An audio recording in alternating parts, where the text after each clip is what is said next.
African has been elected into the World Journalism Education Council for the first time ever.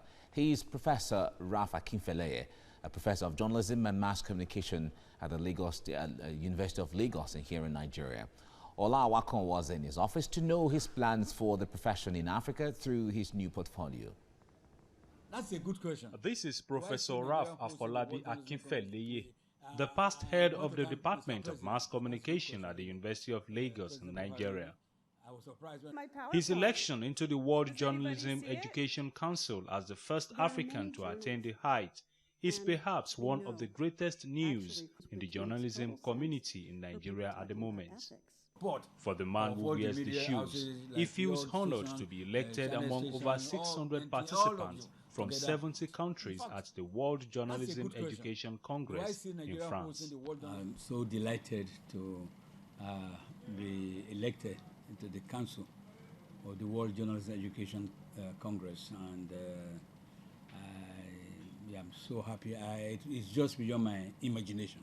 Professor Akinfeleye outlined some of his plans towards effecting a positive change in the profession, both in the classroom and in the newsroom. We are going to bring what we call curriculum of relevance into the training of journalists in this country.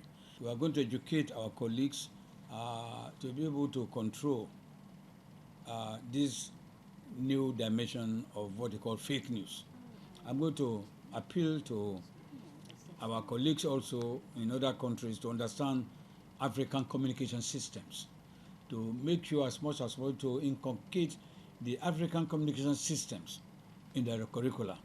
In his congratulatory message to the University Dawn, President Muhammadu Buhari urges Professor Akinfeleye to serve diligently in the 3-year term in which he would represent not only Nigeria but the entire African continent. The next conference is going to be held in China. As China plans to host the next Congress in year 2022, the current president of Nigerian Association of Campus Broadcasting Stations believes Nigeria is ripe to take the baton from China. If they can hold it in Singapore, they can hold it in South Africa, they can hold it in Belgium, they can hold it in New Zealand, very small island, they can hold it in France. Why not the giant of Africa? Professor Ralph Akinfeleye is the former chairman of the Center of Excellence in Multimedia and Cinematography, which houses UNILAG Radio and Television. He is an alumnus of the World First School of Journalism at the University of Missouri in the United States of America. Ola Awakon, TVC News, Lagos.